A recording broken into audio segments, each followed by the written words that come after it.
এবার গাজার যুদ্ধবিধ্বস্ত ফিলিস্তিনিদের অস্থায়ীভাবে আশ্রয় দেওয়ার কথা জানিয়েছেন ইন্দোনেশিয়ার প্রেসিডেন্ট প্রাবাও সুবিয়ান্তো। এক বিবৃতিতে তিনি জানান, ইন্দোনেশিয়ায় প্রথম পর্যায়ে গাজার প্রায় 1000 ফিলিস্তিনিকে আশ্রয় দেওয়া হতে পারে। এদিকে গাজায় চলমান নৃশংস গণহত্যার বিষয়ে মুখ খুলেছেন জাতিসংঘ। More than an entire month has passed without a drop of aid into Gaza. জাতিসংঘের মহাসচিব অ্যান্তনিও গুতেরেস গাজায় ইসরায়েলের অবরোধকে আন্তর্জাতিক আইনের লঙ্ঘন হিসেবে চিহ্নিত করেছেন।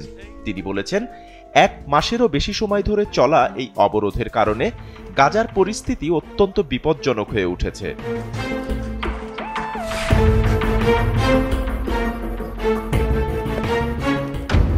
Tyranny of Hamas in Gaza and enabling the people of Gaza to freely make a choice. এ সময় গুতেরেস আন্তর্জাতিক আইনের প্রতি অবহেলা করার জন্য ইসরায়েলের সমালোচনা করেছেন।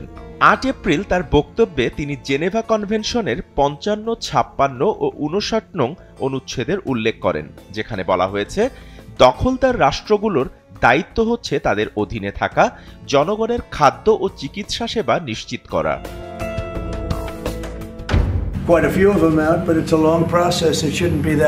এদিকে গাজাবাসীকে ডোনাল্ড ট্রাম্পের জোরপূর্বক উৎখাত করার সিদ্ধান্তেরও স্পষ্ট বিরোধিতা করেছেন জাতিসংঘের মহাসচিব অ্যান্তনিও গুতেরেস। তার মতে, এটি আন্তর্জাতিক আইনের সুস্পষ্ট লঙ্ঘন। এর সঠিক সমাধান হল গাজাবাসীদের তাদের নিজস্ব ভূমিতে থাকতে দেওয়া ও ইসরায়েলিদের সঙ্গে শান্তিপূর্ণভাবে একসাথে বসবাস করার সুযোগ প্রদান করা।